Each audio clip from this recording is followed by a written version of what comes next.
For this week, we're going to be discussing the issue of healthcare, and the material from this chapter just comes from chapter 11 in your textbook, Lewis Vaughn's Doing Ethics. So as always, make sure that you read through the chapter carefully, and specifically read carefully through pages 334 through 338. There's some important background issues there that I'm not going to be able to go into detail here, but they just give you some background into the current state of healthcare in the United States. So we know that millions of Americans currently lack health coverage, and each year, approximately 45,000 die due to the lack of coverage. And so it's important to just read through those different background issues to learn about the statistics here in the United States right now, the current state of healthcare, to learn about what the United States offers for healthcare, whether it's Medicare or Medicaid, and how the United States compares to other countries when it comes to healthcare spending. And one of the things that's interesting is the United States actually spends more on healthcare per capita than any other country, and yet there are some fundamental measures of health where the United States still lags behind when it comes to healthcare. And so you can read about the details there, as well as some of the details of the Affordable Care Act, which is sometimes referred to as Obamacare. So make sure that you read those pages, as I'm not able to go through each of those issues in depth. What I do want to talk about in this lecture is how moral theories relates to the issues of distributive justice when it comes to healthcare. And so we need to first talk about what distributive justice is. So broad questions about healthcare are questions about how we distribute justice. So how do we distribute goods and services within a society? So this concerns the fair distribution of benefits and burdens, and it also demands that people receive what they are due or what is fair. So when we're talking about the morality of distributive justice, that's really what we're after, is what is fair when it comes to distributive justice in any given society. And two major theories of distributive justice are the theories of libertarianism and egalitarianism. And these two theories are often pitted against each other when it comes to thinking about not just healthcare, but really a whole host of issues. So whether we're talking about different tax rates, so should people be taxed at different tax rates depending upon how much income they make? Oftentimes questions like that boil down to what you think about distributive justice.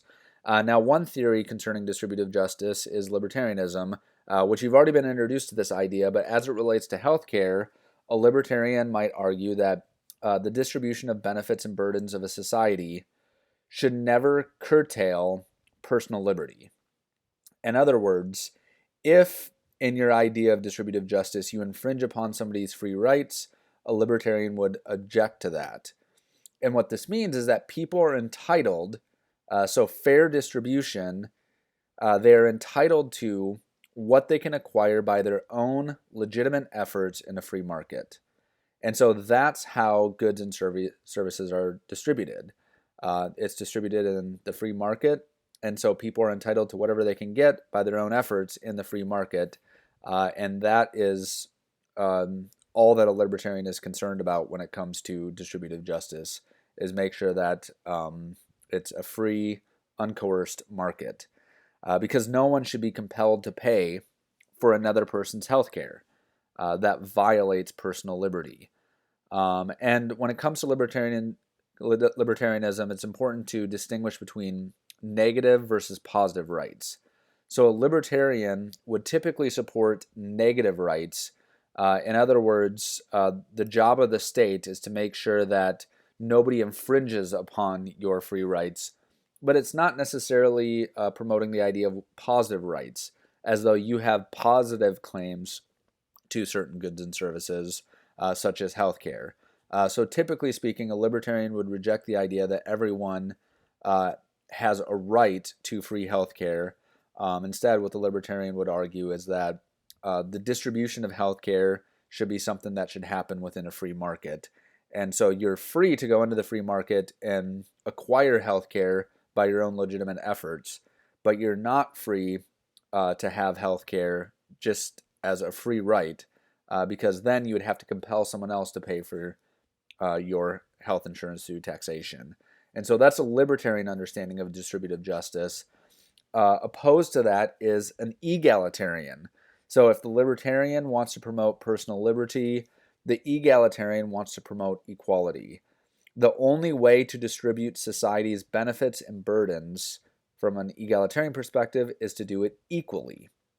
Some argue that everyone should get a basic allotment of healthcare, whereas others might argue for fully equal access to healthcare, and still others will maybe argue for healthcare being divided equally among the neediest.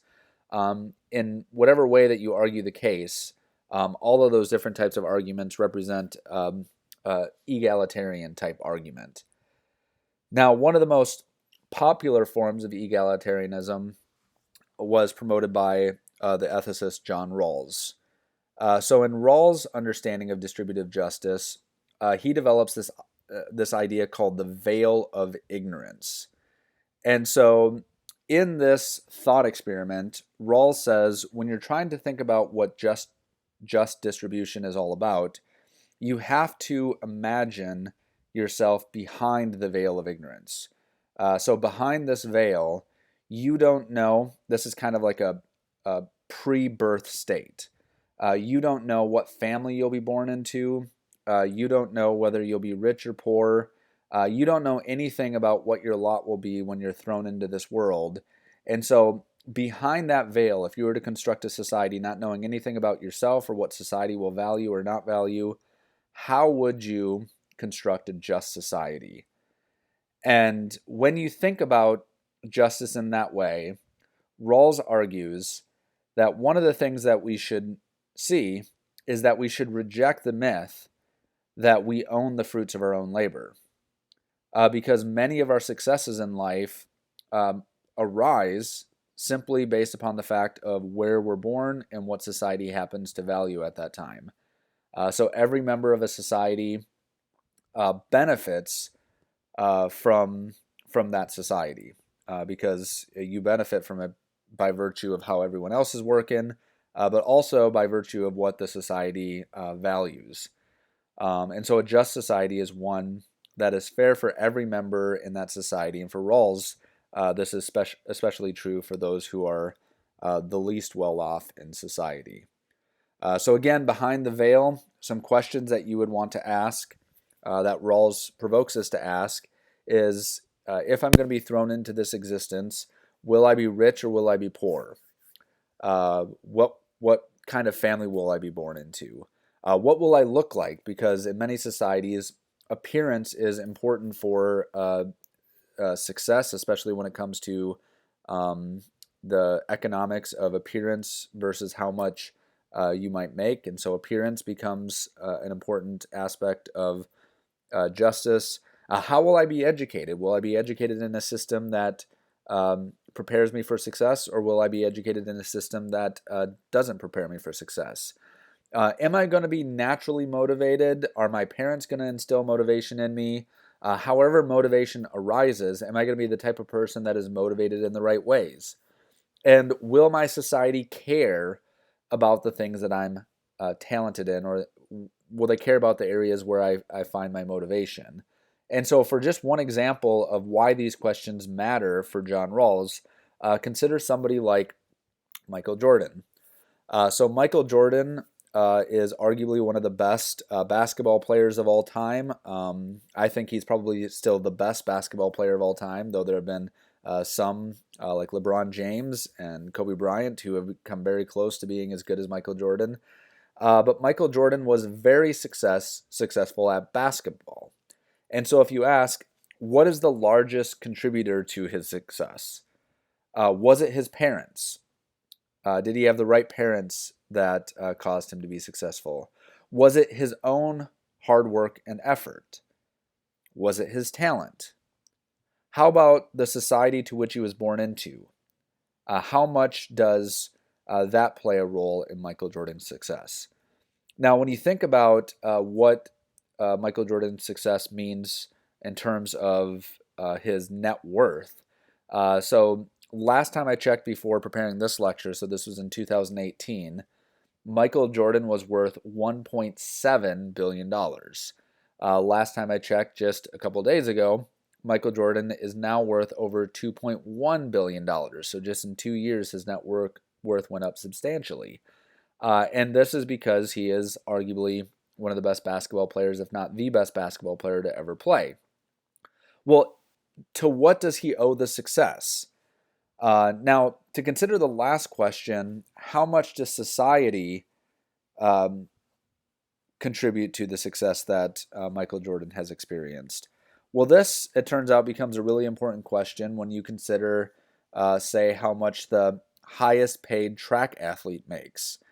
And the highest paid track athlete is Usain Bolt, and his net worth is currently $31 million.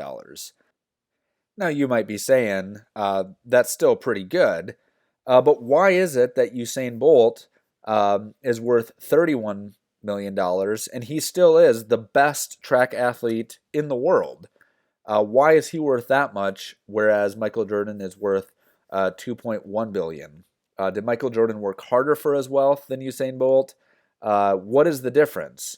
Well, it seems to be that the social background to which both of these athletes were born into makes a huge difference. What does society actually value? And in fact, when you look at not the best paid track athletes versus the best paid basketball player of all time, but if you look at just the average pay, it turns out that still professional basketball players make more than professional athletes. So the average pay for the average track athlete is anywhere between $32,000 a year to $237,000 a year, and it just depends what you're good at in track. Whereas the average pay for an NBA player is $7.7 million per season. So much of the success, Rawls would argue, is not due to our own hard work and effort. It's not due to our own motivation and our own talent. It's also due to what society we were born into. Because if Michael Jordan was born into a different society, if he was born 300 years earlier, his talent wouldn't have paid off in the way that it has in the particular moment that he was born into. Or we might consider another example, somebody like Bill Gates. So again, last time I was looking at Bill Gates' net worth, he was worth $82 billion. This was just 2 years ago in 2018. This just a couple days ago, I looked at it again, and now Bill Gates is worth $110 billion. So his income has gone up substantially, just like Michael Jordan's. His net worth has gone up much more than Michael Jordan's. And so Rawls will look at somebody like a Bill Gates, and he'll say, because the circumstances contribute so much to our success in life, Bill Gates, according to Rawls, does not have a moral claim to the fruits of his labor.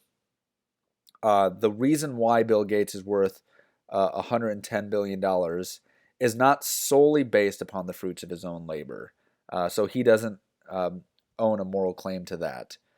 But Rawls also argues that if somebody like Bill Gates does not work as hard as he possibly can, then the rest of the society will not benefit from his work. And we could argue that society has benefited a lot from the work of somebody like Bill Gates.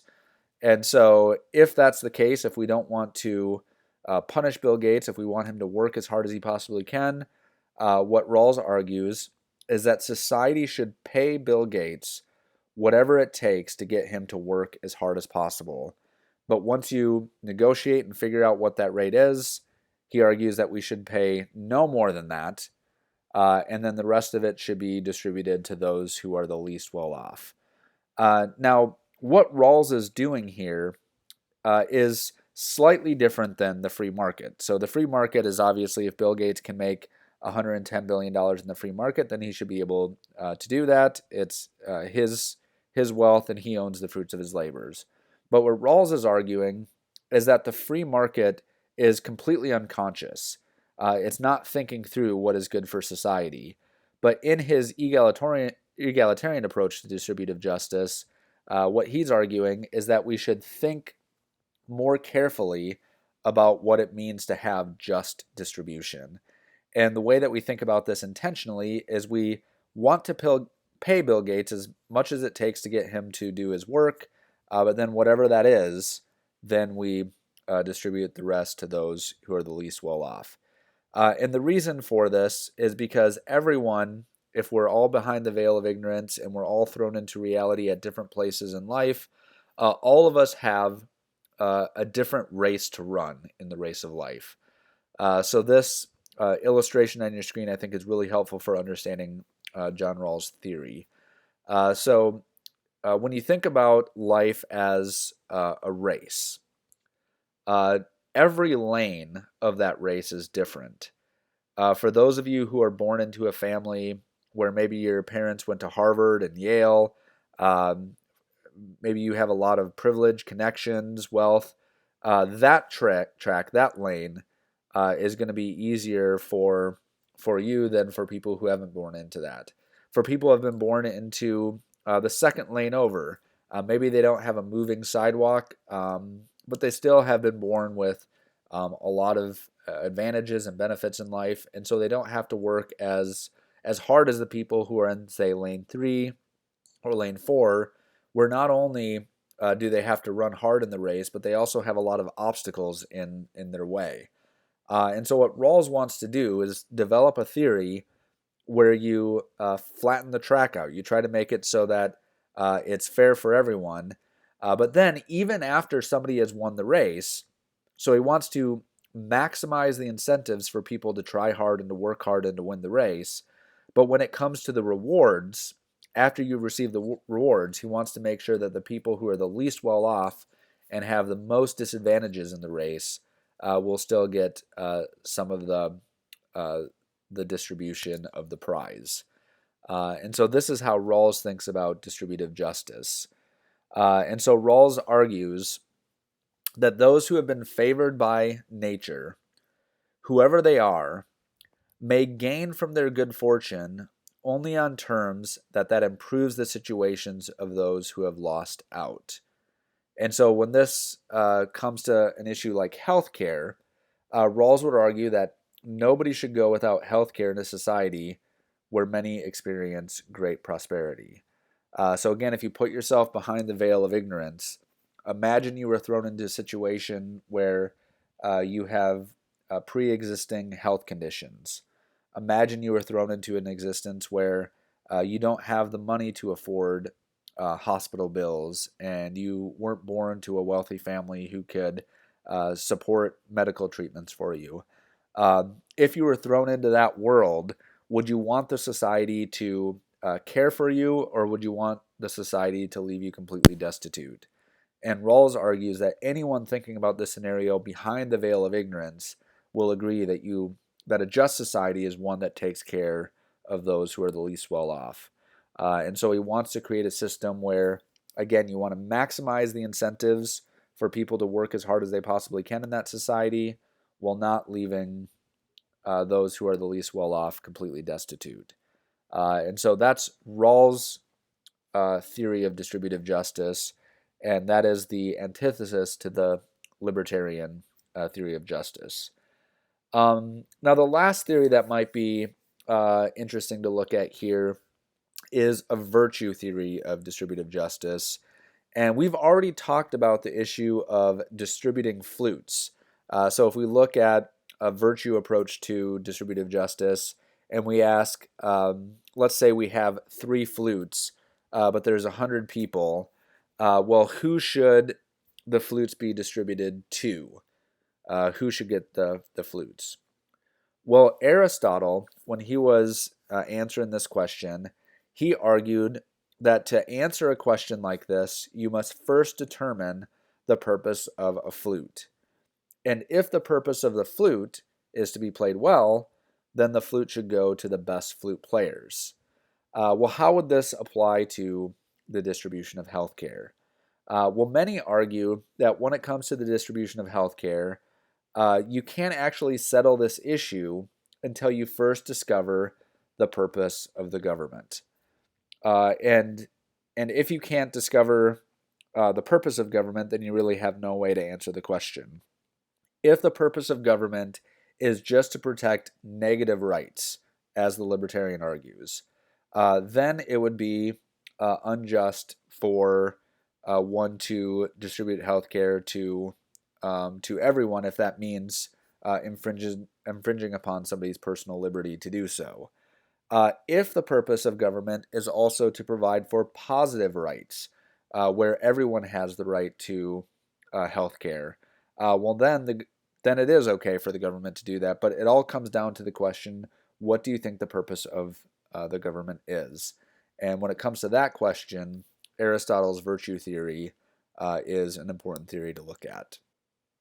So that's all I have for this chapter. Make sure that you read the chapter thoroughly before you take your quiz this week. And if you have a question, please feel free to email me.